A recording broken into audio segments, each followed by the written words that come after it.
Hi, I'm Anne. I'm Katie. And I'm Karin. And this is the Strings Unraveled podcast.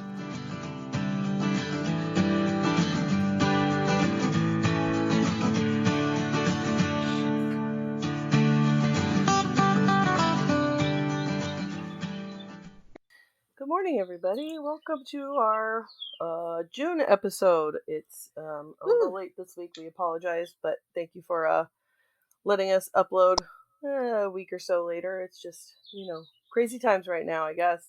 And Karin, how are y'all doing? Oh, good. Good. It's we're at that point where it never gets below 75, even in the middle of the night. And a cool rain day means it's still 90 degrees. Ugh. That sounds hard. And I know it's time to start wearing my socks outside because when I'm gardening is because of all the bug bites I get around my ankles. So it's like, oh gosh. Well, because it's starting to get hot, so I want to go out there in my sandals, and then the next day you don't feel it the day of. It's the next day when you feel the little welts coming. I'm like, we gotta let us. It's I should have known. They told us it was spider season, so haven't seen them. Have not seen them in the house much. Just lots of little tiny flies, the kind that can get through the screen. But I mean, not that we've had the windows open because it's just the mosquitoes love me, and it's getting to be that time of year, and then for whatever reason, when I get an injury or whatever, if I scar, my scars last my entire life. They don't go away. They don't fade. Yeah. So I just have a constellation of mosquito bite scars on my legs at all times, and every time I get a new one, I'm like the angriest I've ever been in my life. But it's like the season, you know? I'm getting like the circle of scars around my ankles, like a bracelet. Oh, nice. I think they call that an anklet. An anklet, an anklet. Yeah, but I'm not gonna stop gardening. I'm always finding something new that I have to battle. Aphids are I'm growing okra because I can. And it's an orange variety, which they're really pretty, but I haven't been able to actually get even one because the ants and the aphids are devouring them, and I can't spray neem oil and Safer soap fast enough. So anyway, I don't know if I like okra. I haven't experienced it enough to develop a feeling about it.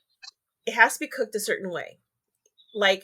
If I'm using it as a thickener, like a starch, then I don't mind that texture because it becomes more like a vegetable and it has more of a purpose.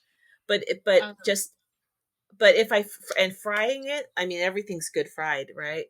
Right. It's different. Trader Joe's did a freeze-dried okra, and I was like, I'm gonna try okra and see what I think about it. And it was very icky. I wouldn't like it freeze-dried. I would like it. I mean, about having that around to use as a thickener. I never have gotten around to trying it, and they discontinued it. Thank God. Oh. Well, this is the time of year that you can even get it at Vaughn's there in Fillmore, because I used to get it. You rinse it, and when I cut it, I will toss it in like a cornstarch or something, and that helps absorb. And you got to let it sit before you fry it or even cook it, and that kind of sits and dries it out a little bit, and then the texture. As a kid though, my mother never cooked it right, and it was slimy, and I just don't like slimy food. I don't even know anybody does. I've had people describe it that way, but I'm not sure I've ever had it. Yeah, you would know if you did. There you go. You would do because as soon as you start cutting it, you'll see the viscous lines of it sounds gross, but I do like it. Like I said, I'll cut it up and add it as a thickener in soups, and then I get a nicer texture in my soup without it being specific to yarn chicken. Did someone win yarn chicken? No. Ding, ding, no. ding. What I am showing you is that I just reached into the center of this little skein of yarn, and I perfectly pulled out the exact center with no yarn merit badge. What now? Nice. It must be your good vibes, lady. least. Wow. It's a good day. Well, It's nice to have do you a want to witness tell us for what you're it. working on, Ann? Sure. What is that? You can start. Right. So I don't know if you remember, like a few months ago, I was using up some leftover Patton's Croix from my Alpine Bloom, and I made some cute little socks. And then I picked up a few more balls, thinking I could just do some, because surely I just done that out of the one leftover skein. And then when I started working on the socks, like the yarn was going a lot faster than the sock was progressing. And I remember that wasn't one ball. That was one end, like a third of another that made like a cute, like probably 2.5 inch cuff.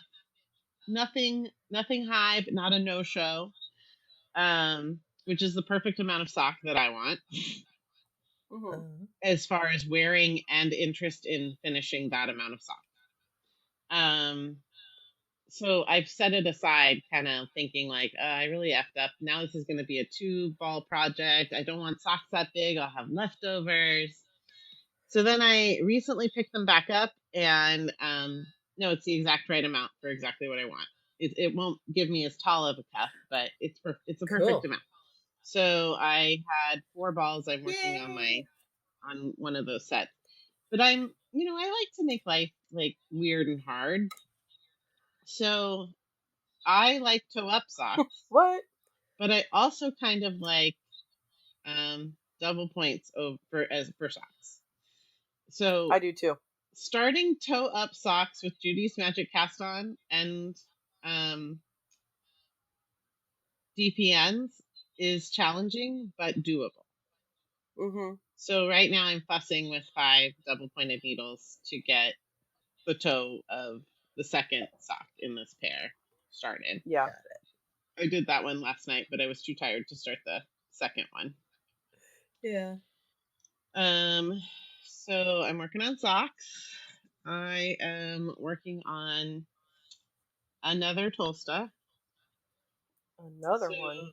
I got this yarn last December when Yarns at the Adobe, I guess, sold, and now it's something else, Whimsical Fibers or something like that, under new ownership. So that's a yarn store in downtown San Luis Obispo. This is Manos de Uruguay. What's their sock yarn called? Is it Allegria? Yeah. Allegra. Yeah. So she had 2 skeins of this like fabulous hot pink and yellow and aqua color for 50% off. So that's cool. Kind of, it's not the priciest sock yarn, but it's a little pricey. It's $25 a hank usually, regular price. So yeah, I got the 2 skeins for $25, and I'm hoping. I remember that yarn being nice and soft too. It is very soft, very soft, but not in a pilly soft way. I was talking to some beginning knitters yesterday about like why soft things pill in the skein or the hank already. Yeah. So this has some durability, but like very soft and nice. It's real nice. And I'm doing, because it's a hand paint, I'm doing the 2 balls. I'm going to try to do them the whole way through, alternating. So I'm really happy with the striations I'm getting. Like there's some real cute yellow, pink, yellow. In hopes to blend and prevent pooling, which pooling is actually very low on my list of worries when I'm knitting with a hand paint or a short color repeat. Because I just think that's part of the fun to see what happens. Yeah. But so my concern more here is about blending the 2 and not having like a line where the second one begins. Right, if they're slightly darker or whatever. Yeah. They seem pretty consistent, but the world will never know because they're going to be perfectly blended. That color is like a 1980s like carpet in a movie theater or like a roller rink or something. Yeah, it is. In a good way. No, I got that. That was all compliments. Okay, good. That's funny. It's funny you mentioned that specific carpet. We were watching Rock the Block, and someone put a movie arcade room in one of the houses, and they had that exact carpet. that it was like a dark with pops of 80s, color. I still remember the movie theater that was down on Johnson. That was like the movie theater of my childhood that we used to go to in Ventura. Mm-hmm. And the carpet was like this bright rainbow, like fish motif. And James and I talk about it all the time because that was also his like childhood like movie theater. And it was like, if we ever have like own a home, I'm sourcing that carpet and I'm putting it somewhere in my house. I don't think it exists anymore, fun. but you never know. I like to imagine. Right, Kevin's parents are in town, and they were reminiscing about their first house that just them and the 2 older boys lived at, and I guess they had Muppets wallpaper. Oh my god! I know, it was the Muppets show wallpaper with the arches. Awesome! Yeah. Oh yeah. So that was something I learned. Yeah, I'll put that in my room with my fish carpet. Right. You can find it still, so you might be able to find that carpet. Okay. That'd be amazing. I'll see if I can find a picture of it. If I can, we'll post it on like Patreon or something. Cause that'd be awesome. Yeah, it is. It is very reminiscent of my childhood. What I'm realizing is that I made my project bag for this is something I made last year, and there's I think it's an Essex linen, or at least it sits with the Essex linen at Super Buzzy, that has neon slubs in the fabric. I think it is an Essex. Mm-hmm. That sounds right. So that kind of goes with the yarn. The other thing that I am very actively working on, I'm really pleased with myself. Yeah. So I realized that because I finished Woolen Pine's Voyager pullover, and that left me with a ton of leftovers still. So I was like, well, that will be perfect for the stowaway. Their stowaway pullover, which Karin has introduced us to. And I've been like waiting to order the background yarn, so that was making me wait to start. But I realized I could make all the fun parts without starting the sweater, even though that's not the way it's written. Yeah. But I like to make the sleeves separate anyway and graft them on. So here's one of my sleeves. So fun! Look at those colors. Provisional cast on. And love that color. When it comes time, thank you. When it comes time, I'm going to, of course, pick up the armhole, and then I'll graft what I have to the armhole. I'm having a lot of fun. I'm loving the yellow to green, the rainbow transition. Yeah, this is it'll be a proper, well, it's not a Roy G. Biv. There's extra colors in there, but there's 10 colors making a rainbow gradient. Because I have so many bits and bobs, and actually when you look at the charts, it's not really meant for bits and bobs. It's meant for like a straight up color scheme. So yes and no, they make it really clear that you can mix it. Yeah, they give you a coloring sheet, so it's easy to customize, but it takes a little more thought because their color, the way they've executed the ones they've done are very cohesive. The one other thing that was sort of like holding me back is I don't really want to knit color work flat, which you have to do for the pouch. So instead, I knitted it in the round. Steek it. Are you going to steek it last night? Yeah, it's steeked already because I had audience. Oh, that's awesome. So here's my pouch. So I provisional cast on. I love it. From bottom towards look at the top. Purples. And when I get to putting it into the sweater, I have it on holders, and I'm just gonna do like knit together when I get to the row I want it on. Smart. And it'll all be stitched in, and I won't have to deal with any of the irritation of the whole sweater dangling off of any of these parts. And I got to steek, which is fun. So I'm very, very happy with it. The other thing I love about that is that you don't have any of the ends on being carried up on one side. You don't have one side. The tension on one side is not different from the other. They're nice and even. I still have bajillion ends to brilliant. On the sleeves. That's okay. I'm very pleased with myself. Yeah. Um, Yeah. I was also faced with like one more technique I could apply in the sleeves, but I decided it would defeat my goal with making the sleeves separately and grafting is to like have less dangling off of things. So just like less fuss. But I was thinking about this thing that this class I took from Lily Chin where you can knit pieces together.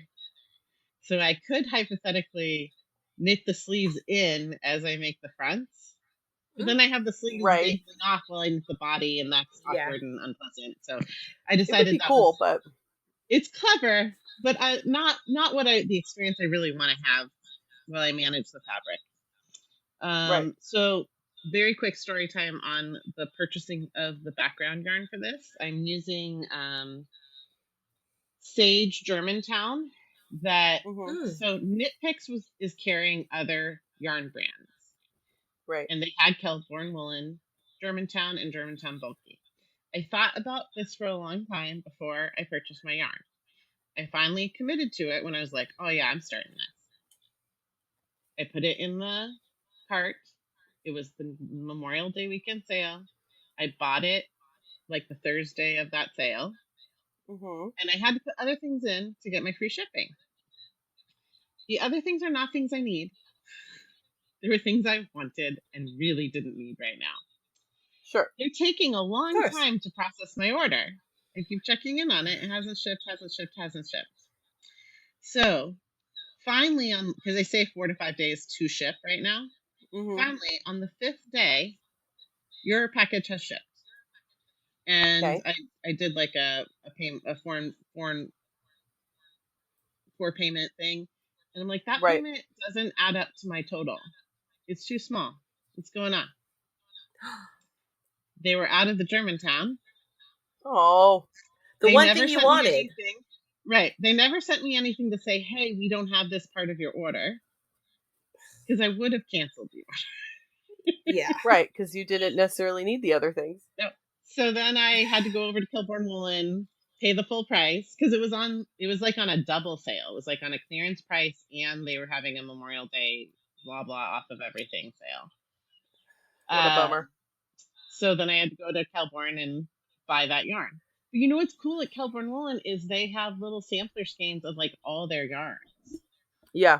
So the perfect recipe for free shipping from Kelborn was 5 skeins of Germantown, 1 sampler of their new yarn, Germantown DK, Sweet, and a bottle of soaked wash. Nice. So that was a dumb adventure. So those are the things that I am actively working on. Socks, sweater. Nice. What are you working on, Karin? She always goes my direction. That's okay. So I was working on the Gloria Capelet. You know, it's from the Mercery. Susan Maton or Maton. I'm not sure how to pronounce it. It's British, but I always want to give a French accent to it because you know that the Mercery. But so I had a little bit. I had this much. I think I had only like this much done before, and now I'm 2 rounds of flowers. I've got 4 rounds here. Yeah, and I'm working on round 5. Yeah, I started with 2. Nice. And nice. Oh, hey, it's gonna actually fit. And before I even, I haven't actually done this anywhere yet. Okay, so now I'm working on round 5. Oh, and look at all the ends are woven in. All your ends are woven in. Congratulations! Nice. On except for the last. I just noticed these 2. Whatever. I'll leave those. So I've got this one little dark brown because I'm starting to get into my background color, which is this dark taupe. And I've got the next round, which looks like I guess it'll work. So this is the last round of colored flowers, and so I've and fuchsia and they're all the same colors as this. Yeah, but they're now in bigger. Like so, there's the fuchsia, and I did do a different red here that's not elsewhere. It's just a little darker. Because I thought, hey, I got this extra color just in case I need to use them. And there's like the salmon. Here's this one is white with speckles of various pops. That's pretty. This one is yellow. It's interesting the colors that it picks up. And then they're all with this neon peach is what this outer part that lines them. You can see on this one that you've got the peach, and then you almost can't see the difference of that one little round. But yeah, so I'm working on this.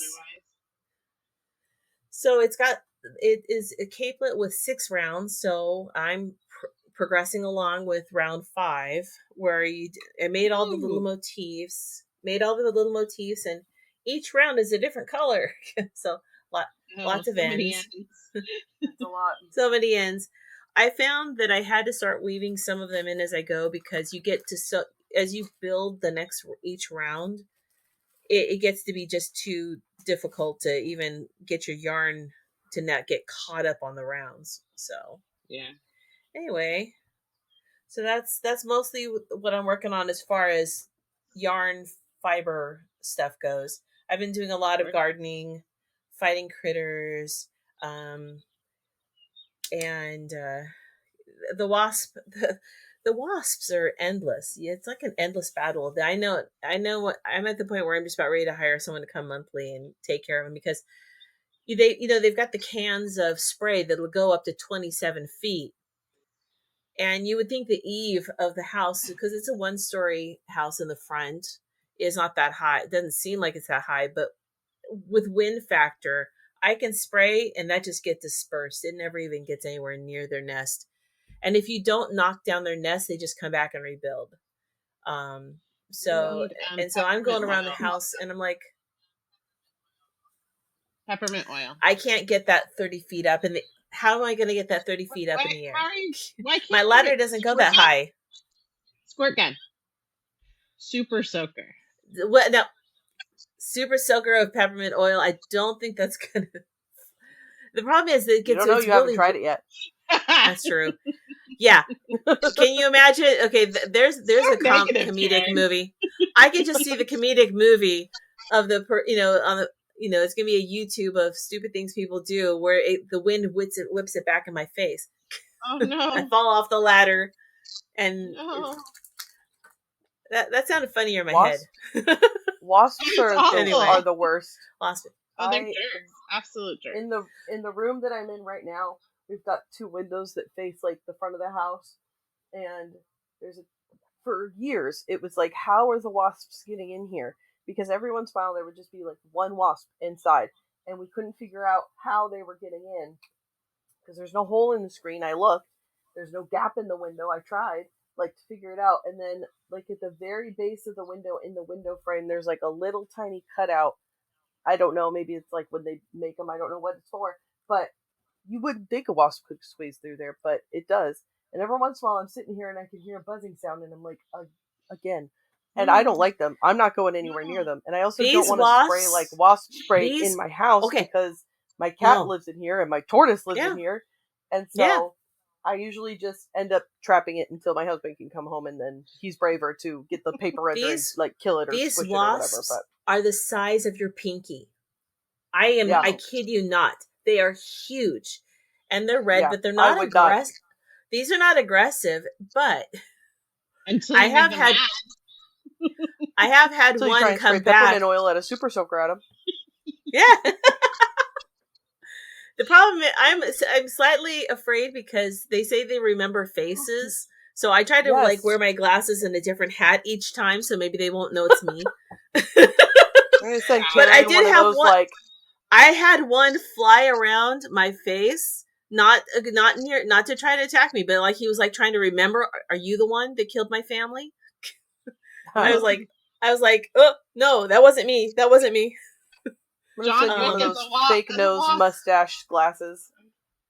yeah, that's exactly. I'm gonna get the mustache glasses every time I go to do the wasp. It was that guy with the mustache. Like it was that guy. I never see him around here, but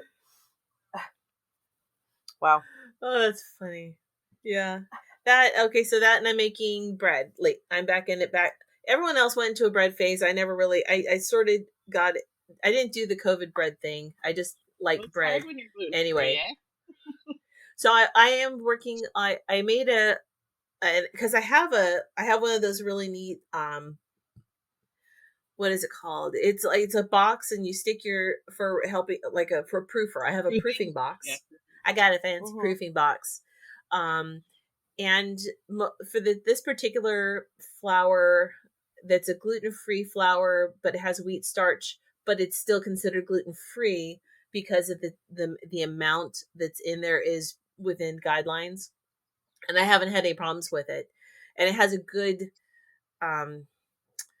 crumb to it. So I've made bread from it before, but I let it proof, but I still at 6 hours and I still underproofed it.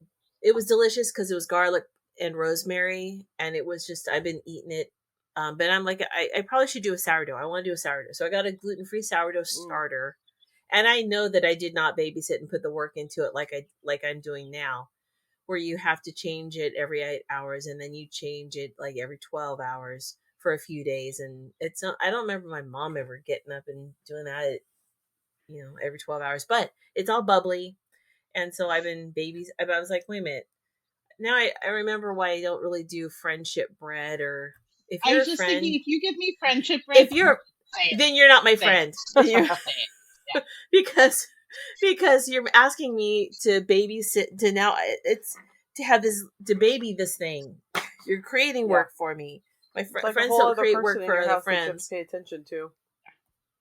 My mom is a sourdough fiend, so she cooks big loaves of sourdough every week. But then she's also like sourdough chocolate chip cookies and sourdough pancakes and like because you gotta use up the sourdough starter. Exactly, and they're all delicious. I'm at that phase because I'm having to take some. It is, and I'm having to take some out, and I can't bear to throw this thing away. So it's collecting in this bowl now, and this is only the third day. I'm like, oh gosh, what did I do? Sometimes you got to discard some.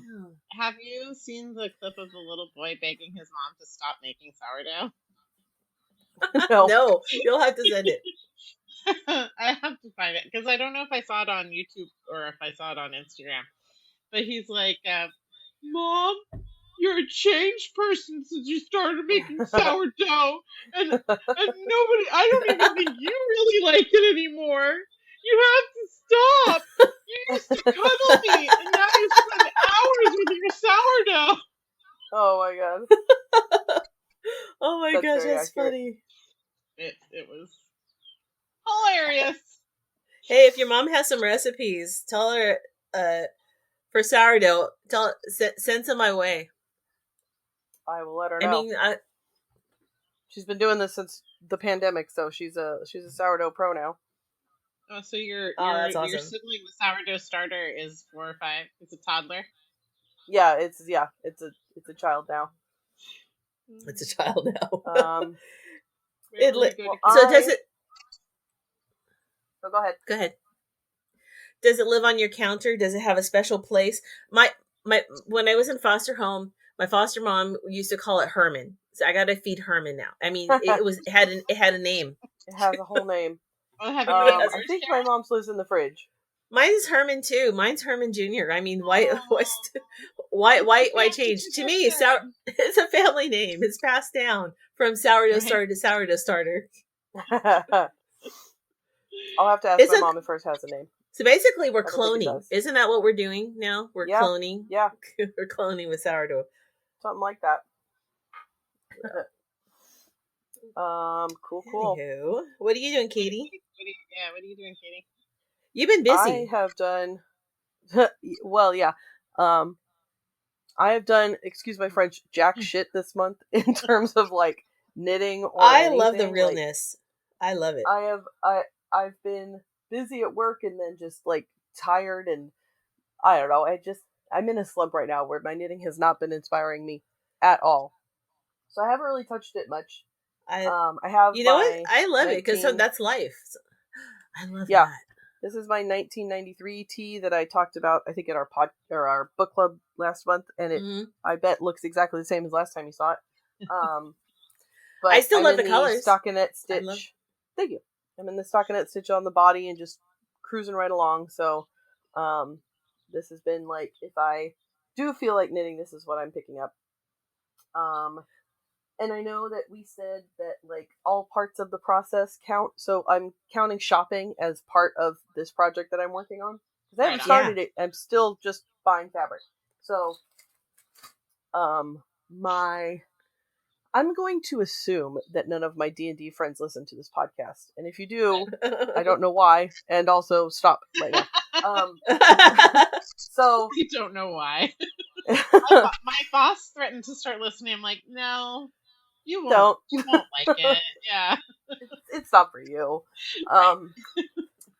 So we are nearing the end of our current campaign with our current characters, and I wanted to like make something, and I had this idea, and I told James, I was like, this is a stupid idea, you're gonna tell me it's a stupid idea, I know it's a stupid idea, I'm gonna do it anyway.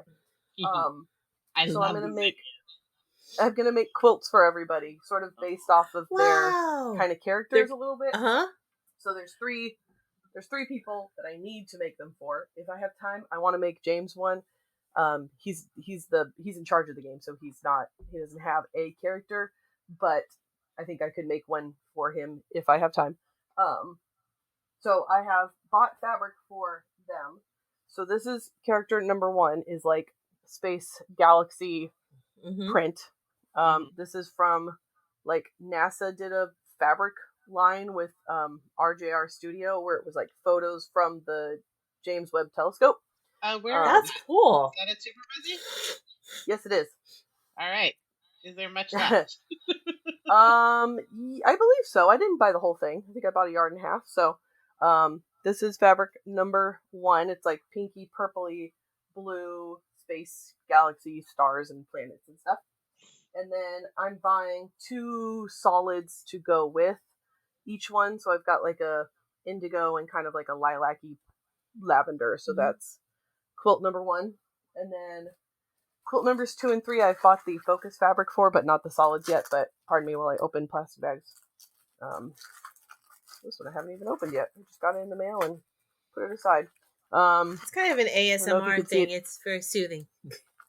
It's like a misty kind of dark forest kind of print. Oh, I see it. I see it. Like a forest at night. Misty Forest Evergreen from Timeless Treasures. That's the brand and the company. But so like kind of dark misty trees. I like it. Like a forest. Yeah. So that's number 2. And then the third one is for our wizard friend. And I found this fabric and I was like, this is the best fabric I've ever seen.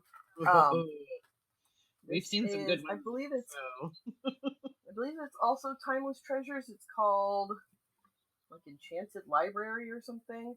But it's like spell books and love the name. It's hard to see in the That's picture. Cool. But, there's like a staircase, there's floating candles, there's like a cat, there's like spooky portraits. It's a nice there's big a crystal print. Ball. Yeah. It's like a big focus print. Is it a panel or just a really big big focus print? Yeah, no, it's just a big repeat. I'll post pictures of these. That's awesome. So that you can see it a little bit better. But those are the fabrics for the quilts that I have not started yet. Quilt like pattern in mind yet? Yeah, I mocked up some options because I want them all to be sort of similar so I can like batch make them. So I'm gonna do big squares of the focus prints set next to like half square triangle blocks of the 2 colors. So for the space one, I have like a pinwheel block. Ooh, that's pretty. Oh, I like it. And then for the library kind of one, I'm not as convinced, but I have like a hourglass block. Yeah. And then the colors are based on like the characters. This character's colors are red and green, so I'm really struggling not to make it look Christmas. So I need to pull the fabric, like actually bring it to work with me and pick out some colors. And then that's the foresty one with like a chevron block, so it's sort of like mountain tree kind of idea. This is very. And they're not going to take that long. It's just 3 quilts that I have to make, and I have like Just 3-year-olds. Very little time at the moment, but it's all good. It'll work. I'll just stay up late. It's fine. Yeah, right. I'll believe it when I hear about it later. I'll just wake up really early. How's that? That's more likely. Yeah. So I like that creativity is not limited to yarn. It's not limited to, it can be like, I can hear how excited you're getting. So the yarn didn't excite you, but this is exciting you because you could hear how lively you are about it. It's awesome. Yeah, I mean, I'm still like myself, right? So I still have the urge to do something with my hands. I just don't have the time or energy. So I'm mostly just daydreaming about projects right now, which still feels like it counts. So it does. I think a lot of my project planning, especially for sewing projects, like I spend a long time thinking, planning, and then execute like quickly. Yeah. Yeah, that's what I've got going on. Not a whole lot around here, but it's life is a lot. Yeah, I mean it's all good. It's just just tired. But there's only so much you can do each day. And most of it is the other thing that I'm going to say working on, which is not true, but I have been playing Pokemon again on my Switch. So I've been playing I hadn't really played Pokemon games before, but I watched James play one of the newer releases and I was like, that looks fun. So during the pandemic I had played through Pokemon Violet was the one, and then when they release a new Pokemon game, there's like 2 versions of it, so I played both versions of that game, and then I played a different one. But it's been years since I've played one, so I was like, I'm gonna do that again. Mm-hmm. And it's been what I've been like, quote, working on in the evening. Because I'm like, I don't know, I could like sort of just space out and go catch Pokemon, and that's been fun for me. And the other thing is, my friends are very big Pokemon like fans, and so if I need like you could trade with people and evolve your Pokemon or whatever, and they're always down for that. So it's like a fun way to like interact with them and to feel like I'm not just scrolling on my phone, which is the main goal. Is that's all I've been doing, and I don't want to be doing that. So less scrolling. Who wants to talk about what they finished? I would be happy to talk about that.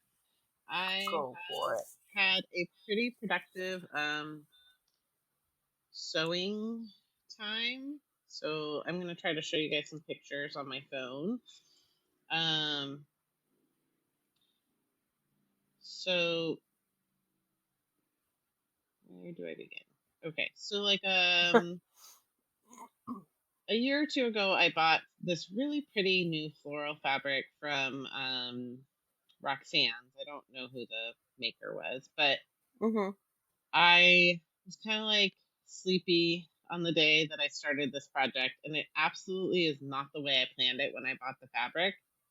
And I keep thinking that I'm going to change it, but I have finally like decided to stick with it. So I started the skirt of a dress pattern, and the skirt's kind of improvised in the way that I do the tiered skirts, because you can put a tiered skirt on any bodice and boom, you have your dress. It's a dress. So this is the dress that I made, and I actually had intended to have the pink, so it's a very pretty pink, like kind of loosely drawn daisies. It's a border print that looks like a wildflower garden. And then the bodice is a blue background with like big kind of watercolory, loosely drawn roses and daisies and leaves. I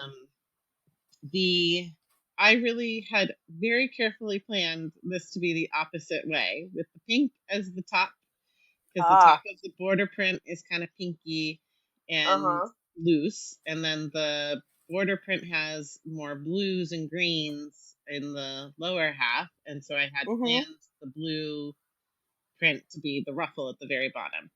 But the bodice because instead. I was a little bit uncaffeinated, I just opened up the fabric, cut the pink into strips, and was stuck the way it is.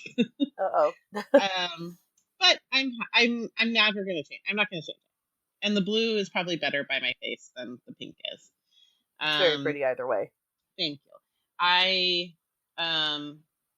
if you've seen me in real life, then I wear this very Hungry Caterpillar themed dress that is in the same style. Mm-hmm. And Mm-hmm. that was the Very Hungry Caterpillar fabrics. There's two, and then there's a Robert Kaufman of these big like dramatic butterflies on it. And the butterfly fabric was a skirt that I had made in my simple skirt recipe, and I didn't like it in the cotton. So I ended up putting that all together with what I had, and there are no pockets in that dress. I love that dress. I wear it every time it's available to me on the weekends, but its only foible is no pockets. So I am extremely happy with this new one because it has pockets. Nice. You gotta and have going forward, I will no longer short myself of pockets. I made a bunch of pajama pants for James for Christmas once, and they didn't have pockets because I didn't think that was a necessary thing in your pajamas, but apparently it is. And so I learned. Yeah, I learned quickly. I'm like, okay, now your next batch, they all have to have pockets. And I was thinking about making myself new pajama like shorts, and I was like, do I need pockets? Nah, I don't need pockets. Oh my god! But I think I probably do. Perfect transition, Katie. Because the other thing I finished is I have to put the elastic in, so I just need Dante to like pay attention for 5 minutes so I can measure the elastic. But I had this knit in my stash that's very babyish. This is Dalmatians and fire trucks, and it says fire exclamation mark. But I love the simplicity one piece pattern. And I had in my head that I could just fold this fabric and make some shorts. Like, cut it in half, because it's not very, I think it was like 1.25 yards of each one, 60-inch wide. I'm like, I'll just fold it in half and that'll be the length of the shorts. But that was a bit awkward. So I ended up putting like a little cuff on what the length was. But I've gotten that feedback about pajama pants a lot. But if you use that pattern, you can't easily put pockets into it. Right. Except, do you see that I have pockets? I do see that. I came across a reel, and I'll tag you in it because I saved it. That's like a shortcut way to put pockets into any seam. So on the simplicity pattern, I sewed a 5/8 inch seam that I just kind of tapered away. So like I sewed probably like 18 inches down into the leg and tapering the 5/8 into nothing. And then you press the seam open, and then you press the seam allowance for the pocket, and you sew the pocket just to the seam allowance. And it's not as fussy as it sounds. It's a little fussy. It's much fussier than a 2-piece pattern. Right. But it all comes together really, really cool. And now his pajama pants have pockets. Nice. I'll show you the other top fabric. This one has rocking horses and footballs, and it says Sprout and Superstar and Little Rookie. Dante is 17 years old, I was going to ask, how old is this child? But it's all really soft knit. This the standard for like what fabric or what design you'll wear for pajamas is extremely low, Right. And it's anything. It doesn't matter. I think this is hilarious because kids are in the back. It says backseat driver all over. So those are all sewn up, and they just need their elastic. And it was very funny because as a sassy junior, he who did AP classes and honors classes, so the last week of school was very annoying to him because it all wrapped up in May. He's like, okay, thanks for dropping me off at daycare. Yeah, it does feel like that. Then I finished. I love this. So this is a McCall's pattern that I bought for Mirabella, and now it has become my go-to like basic bodice pattern. But this is the actual top. It's simple sleeveless crew neck top with a ruffle, And this is Ruby Star has that yarn dyed striped fabric, and this has like a little gold thread going through, and the Joss pants from Seymour, which are pajama pants, but they're so cute. Yeah. So elevated pajamas. I cut the stripes to all be kind of strategic, with the pockets going horizontal and the cute vertical stripes on the pants. And I'm gonna wear this a lot. I've already worn it a lot. It turns awesome. It looks cozy.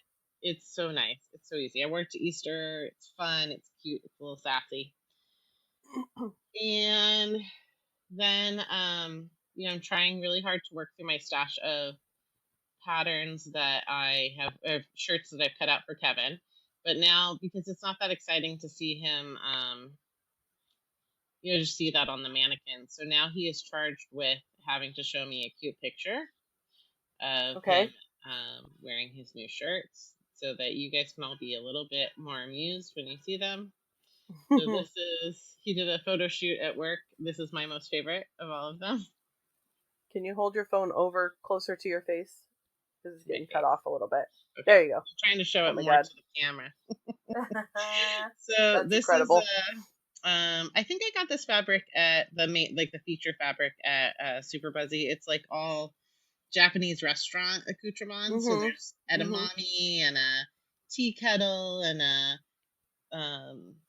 miso soup bowl and spoons. But it's all also like a little bit abstract if you're not focusing on what it is. So it kind of just looks like stripes. So you guys will get the treat of Kevin modeling his shirts. That's a great picture. Here's another. I mean, the one I showed you is my favorite. He's doing a bit of a curtsy with his shirt. Nice. Okay, I finally finished my potatoes. Wow! Look at that. My 2 fingering weight Musselbergs are complete. And I think you said this, Katie, that it's probably just going to be something that's always on the needles. Yeah, definitely. It's a nice go-to. I need something brainless to work on, carry along with me. And then here are my 2 finished. Just always have one. Yeah, my 2 finished pairs of Croy socks. They ended up being like the perfect rolled cuff, sort of like the pattern Rose City rollers. Cute. So my perfect sock is cast on 12 each needle, Judy's Magic Cast On, increased to 56. Go, go, go. Fish lips kiss heel, and then rolled cuff at the top. And they fit perfectly. Yeah. So it's kind of fun to have your perfect sock recipe. Yeah. In mind. I love that. Patton's Croy is almost like a sport weight. It's not quite. It's in between fingering and sport. So that's the perfect recipe with this weight yarn. I was trying to think, offhand, do you guys know any other sock yarns that are a little heavy like that? I was thinking socks that rock, but that's kind of pricey. Yeah. They still make socks that rock? Well, I don't know. There was a store, or Jitterbug. Oh, Jitterbug's good. Who made that? I have not had great luck with Jitterbug lasting very long. I got holes in the socks I made with that, but that's kind of a bummer. Yeah. Okay, so shirt, pajama pants, dress, lounge set, 2 hats, 2 socks. Nice. That are the things. That are the things I finished. That are the things. That are the things. Karin, what have you finished? Yeah, Ta-da! Wow! Tell us about this. It's so pretty. So this is a test knit for Tina Say, and this is called the Marcy sweater. You got to get closer to your mic. I can't hear you. It's called the Marcy sweater. This is a test knit from Tina Say, and I used mini skeins of. It's all in DK, and I used a set of mini skeins and some Spin Cycle Yarns Dream State. Mm-hmm. I love the way you in organize your colors. Yeah, so I did this sort of a gradient, and I had two different. It sort of was determined by the two different colorways of Dream State. I had some stash, and then I had to buy more stash of one, of course. But I did That's very use. reasonable, though. Isn't it crazy how a sweater uses a lot of yarn, but you still have a lot of yarn left over? I understand that cycle. It's like, I thought, this is great. I'm going to use every bit of it up. And okay, on some of the colors I was starting to do a little bit of yarn chicken. So much so that my cuffs, I thought it was, my cuffs are in Dream State because I didn't think I'd have enough of this blue because I only had like 50-gram skeins to do across the body and the cuffs. But, so it's top down. It's got, it's not meant to necessarily be multicolored.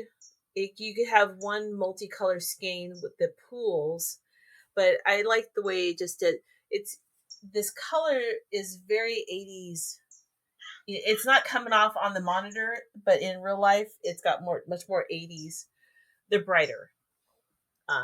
But so then you got a little bit of. It's got these squares of texture of either stockinette or lace, and I like that. Like even on the sleeve, one sleeve starts with stockinette and goes to lace, and the other one starts with lace and goes to stockinette. So yeah, they're it's like, really cool.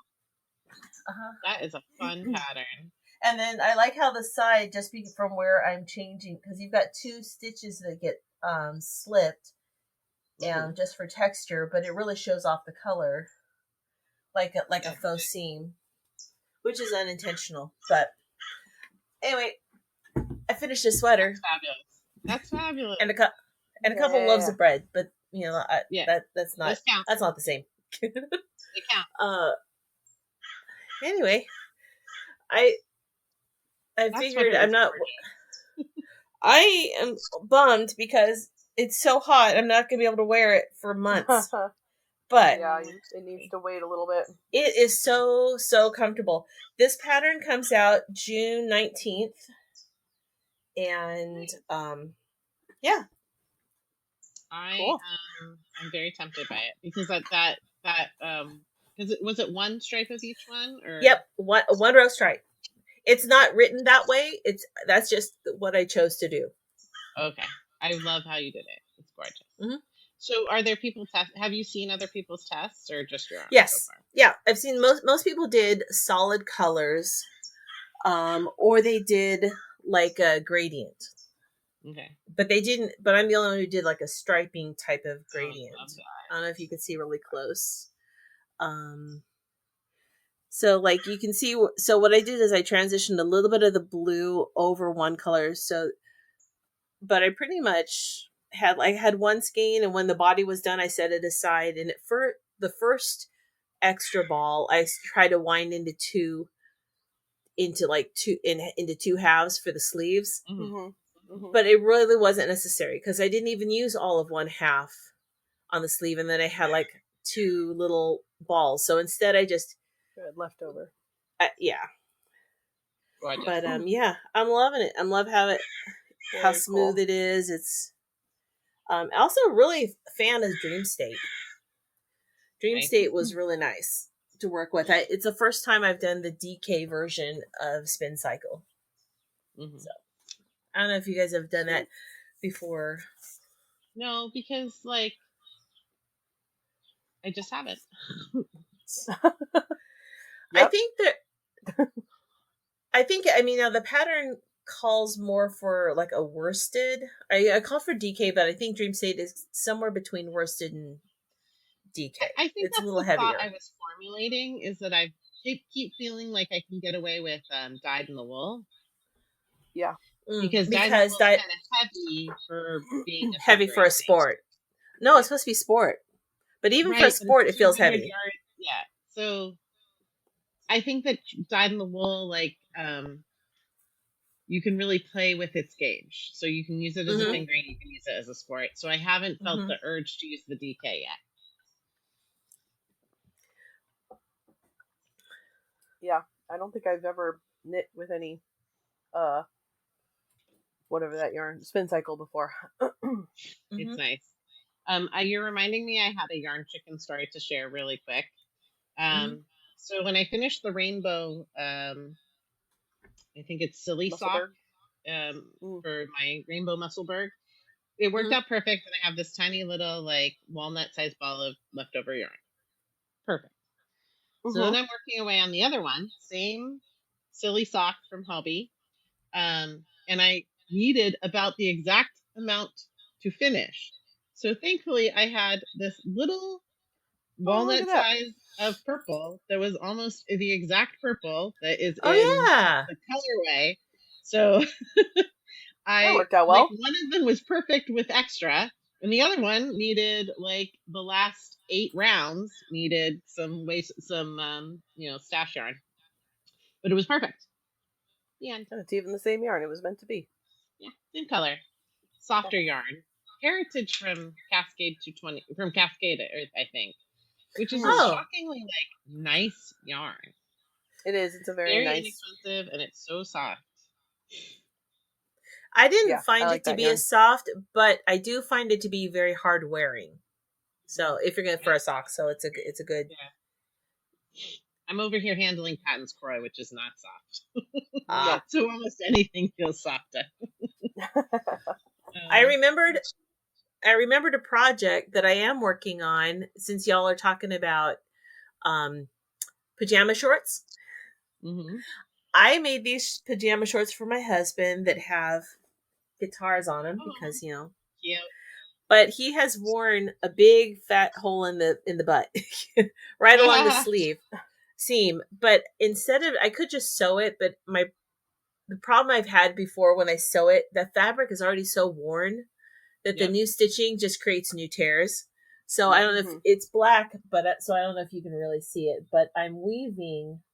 I have like this loom, and I'm weaving a patch over that seam to reinforce it using black embroidery thread. So perfect. Cool. Yeah, because I know that he loves these, and we're at that time of year, and I thought, oh, okay, so this is, if I fix it with my machine, it's going to be a temporary fix, and I'm going to keep fixing it. This takes a little bit longer. Probably would take less time if I actually picked it up more often. It takes longer because I'm less motivated to sit and work with black. Or usually mending. I like this kind of mending though, because I do have a t-shirt with a little hole that I want to mend before it gets too big. Whether I use a weaving technique like that or just some embroidery, in the same kind of color. I do like the mending, because usually the only things that bother mending are the things I really liked wearing to begin with. Good point. Yeah. Good point. And I don't want to have them again. What was that? I would say I have a shirt of Kevin's that I'm mending with some embroidery. That's just like, it's his most favorite shirt, and all the edges are frayed, the collar is frayed. There's like, it's all wear and tear along seams and outside edges, and so it's going to take some time. Also, even though it's like his most favorite, it's the I can't think of the word, the lugadors of Mexican wrestling masks. The fabric came from Super Buzzy.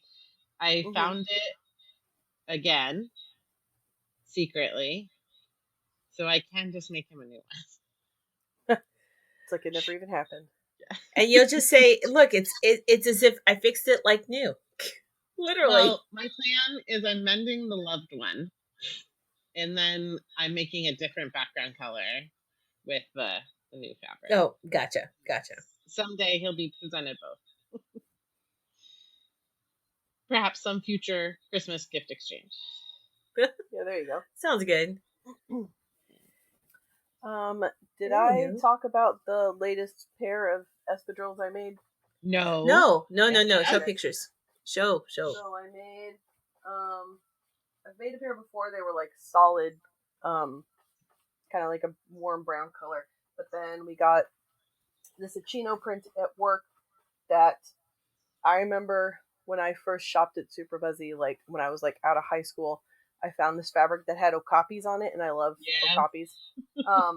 And so we got a new one in that had the okapis on it. I was like, well, I have to buy it. It's like, it's like old times. And so it was made for you. These are my okapi shoes.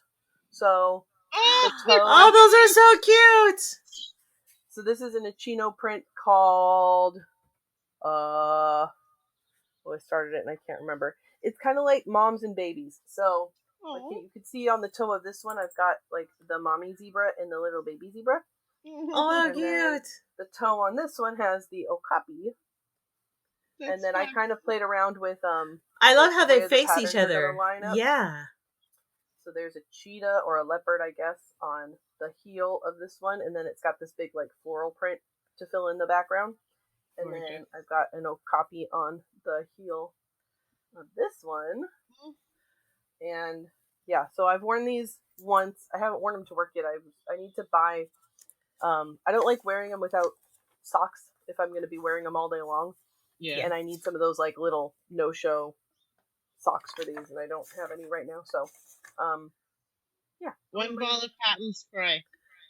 Yeah, I'll do that. Or, just go. That would require her to have her mojo back before she could.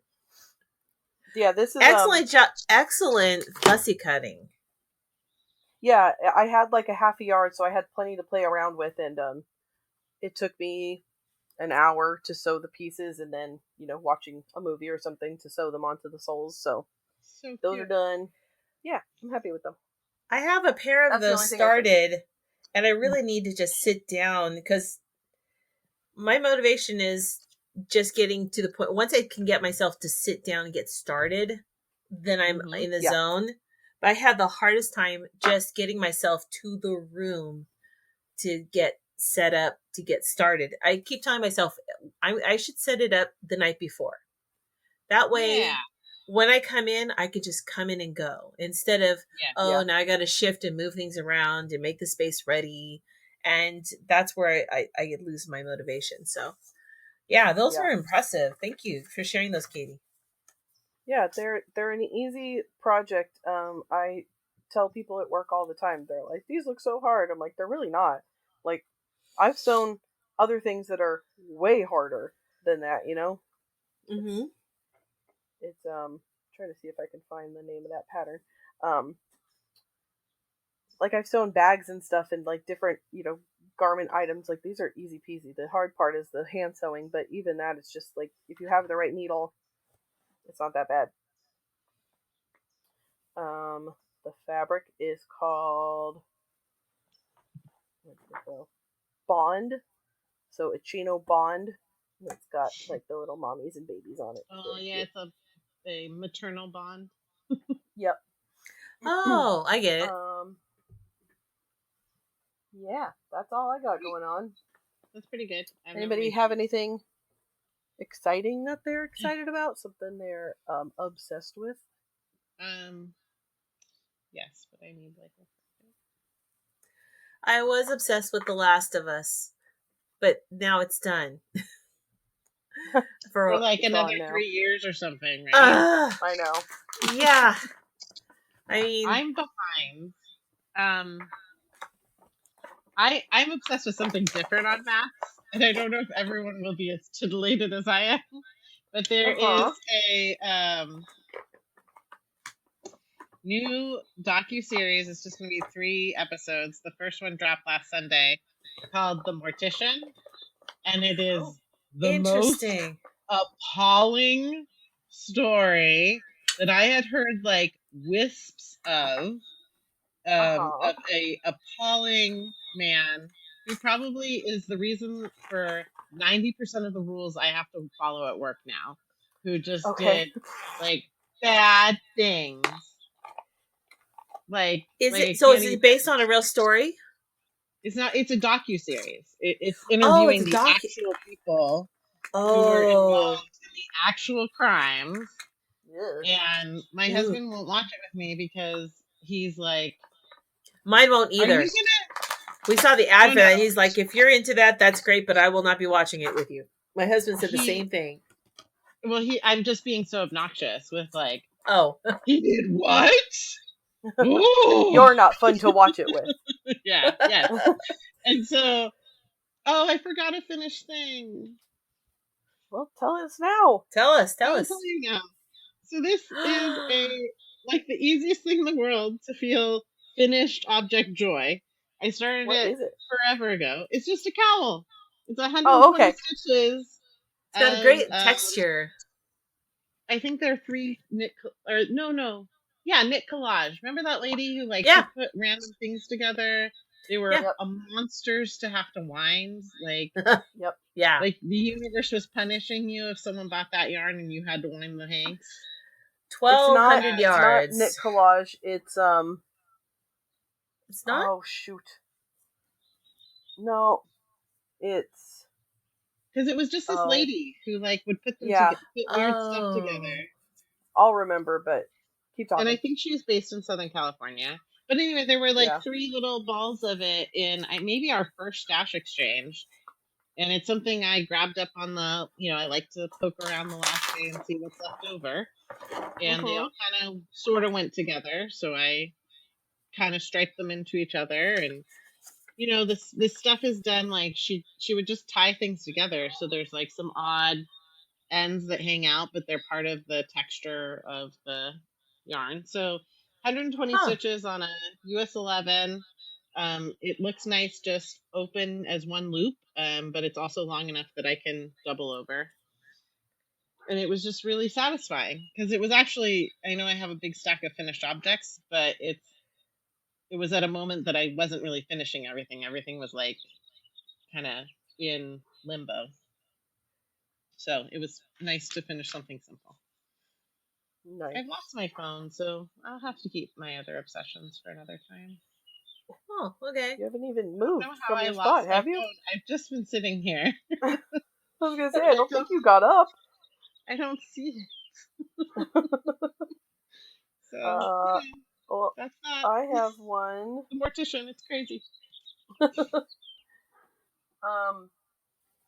This year is the 50th anniversary of the Talking Heads' first concert, and to celebrate, they just released a new music video for Psycho Killer, and it stars Saoirse Ronan, and it's so good. James and I watched it last night, and it's like her moving through the world, and it's like a repetitive view of her day, and it's like the daily grind of going to work every day and doing the same things every day and driving her car every day, and every day she's losing it a little bit more, and it's not Psycho Killer bloody violent, but no. You could tell this person is really going through it, and it's so good. She's so good at it. So I've watched it a couple times since it came out, I think on Wednesday or Tuesday or something this week, so I recommend watching it. What's it called? It's just Psycho Killer. Psycho Killer. Okay. Yeah. I didn't know that was... I saw that, but I didn't know that what that was about, but husband would love that. Actually, it's a band. It's music related. Yeah.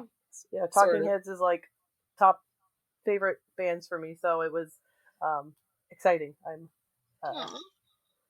It was it's cool to this is the official music video now. It used to have a different official music video. Now this is the new official music video, which is kind of cool. And Saoirse Ronan was great in it, so that's my thing.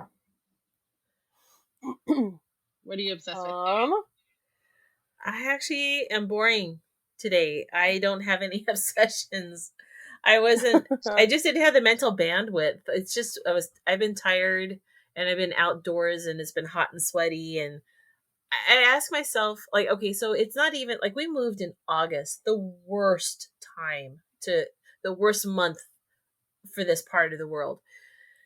And I was out there, I mean, it was 110, 118. It was really hot and muggy. And I was out in the yard doing stuff. And now it's it's 92. It's too hot to walk down to the mail. I don't know what happened. Yeah, I mean, at the beginning, last year it was like fresh and new, right? So you're like, it's hot, but whatever. But now it's like, when it's hot all the time, it really gets you just down. I saw this thing, like, Yeah. seasonal depression, and like, I don't have seasonal depression. I have seasonal aggression, which is how I feel in the summertime. Is Yeah. like, I'm not down in the winter. I'm having a great time, but when it's hot, I just get angry. Oh, I hear hate you. it. Yeah. Yeah. So seasonal aggression. That's what's going on. That describes it, because I've been like grouchy for no reason, and I'm like, what? I have no reason. There's no reason for this other than it's hot. But I've been in hot. Yep. And I grew up in the Central Valley, of California, that is hot in the summer. But here we are in June already. I'm like, well, we've had rain, lots of rain, and I've actually been able to work through my childhood phobia, and that's been kind of cool. But rain, it keeps everything green, but then you're like, oh, the next day it's gonna be, yeah, it's been muggy. Yeah. It's been muggy. Like, you go to the grocery store, and at first you're like, oh, it's so cold in here, and then it's like, it's really nice in here, and then you're like, well, maybe so that you forget what it was outside, and then you walk and the doors open and you get hit with it. Not as bad as Florida. That's my daily thing. Well, it's not as bad as Florida. Every day. That's what I tell myself. It's not as bad as Florida. Even when we were in Galveston, it was not that bad. So, we did visit Galveston. Beautiful town. Got to see some of the places. Very small. We did ride around on the little trolley that goes around.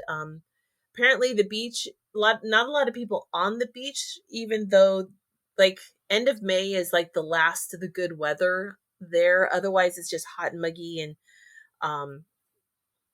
and we've stayed at like a Verbo, a condo rental, which was really, really nice because we had 2 rooms and a kitchen. We had a nice little balcony that literally the Gulf of Mexico was just across the road. It was, it's some nice places. If you are a steak lover, get yourself to a Saltgrass Steakhouse, because it was the best steak I've ever had. But so that's what I'm obsessed with, is finding another, is having more steak. Was that the brand, or is that a style of steak? That's the restaurant. Okay. And reasonably priced, so that's kind of what I was surprised about, is so much for this touristy island was pretty reasonably priced. That's good. James and I had our 13th anniversary this week. Happy anniversary! Thank you. Anniversary. And I've been losing my voice all week, and I was like, why can't I talk? On Monday, we both had the day off. That was our anniversary, and we had a plan. We were going to go to the Santa Barbara Zoo and like walk around and take it easy, and then go eat somewhere. But then somebody started talking about like roller coasters, and then we were like, we should go to Six Flags. We haven't been to Six Flags in forever. And so we were like, let's go to Six Flags on Monday. This was after a weekend of like working after the Central Coast Quilt Shop tour. So I was like super tired, but I was like, whatever, it's a new day. And going to Six Flags is hard when you're in your 30s. It's so hard. Oh my God. It was fun, but I've been losing my voice. I guess I screamed too much on Monday, and it's different. I haven't been to Six Flags in like at least 10 years, and now everything's like, they got all these new roller coasters, or they're updated, and it was fun. We had a great time, but it really kicked my butt. Funny. Isn't it funny? Like, to me, it's kind of funny that Viper is sort of one of the tame old school roller coasters. Yeah. Where that was like James, the big thrill for my youth. We were talking about that too. It's like, remember being a kid and like there's a new roller coaster at Six Flags and being so excited about the new one that's out. And he went on Viper. I didn't do it, and he was like, that roller coaster is terrible. Terrible. He said it hurts. Like you're ping ponging against the, like, your head against the backrest, and it's just hard. And like, new roller coasters are like days. Yep. His favorite was the new Wonder Woman. I didn't, or did we? Yeah, we did do that one. That was fun. So I think my most favorite, because we did Six Flags last year, and I also had not been in ages. I think I don't know what it's called, but it's like set up so it seems like the two roller coaster tracks are racing each other. Yeah, Oh, the West Coast Racers. is it? That one was fun. I thought That that was was fun. Flashback, but maybe something else now. They have Flashback is it's awful, and I think it's retired. Yeah, it's not there anymore. Yeah, you have like two tracks and you're like racing against the other track. Yeah. The So other thing, did you go on the new? Did you go on the new Colossus, the updated Colossus? Yeah, that was fun. So that but was weird. That was like the end of our day, and I was like, Colossus, that's easy. Everybody's been on Colossus a million times. Like, this is a good end of the day. That ride was gnarly. It was so fast. Yeah, and it was fun. Like, it's fun, but it was like at the end of the day, you do it twice because it's the same thing. You've got two like parallel tracks. Yeah. So you go once, and then they're like, okay, time to do it again. And we're like climbing up the hill to do it the second time. I was like, I don't know if I can handle it the second time. But it was fun. Our last roller coaster, which is the one that's sticking in my head the most, that's sort of funny, was X2. And I had not... Yeah. We rode that when it was brand new. Mm-hmm. But I have so it's literally been, one of the kids was a baby, so it's either been 15 years or 13 I think it's years. been more like, it's been a long time. So Bella, I'd never been on it with Bella, so she hated it because they do fire at the end. Yeah. And she absolutely hated it. She's like, I never want to ride that again. That was awful. Oh. I didn't. I'm. Go. I'm a little bit more of a weenie, so I'm like, that's too much for me. Like, I can look at it and be like, I'm not going on that one. Right. Well, so there's this one.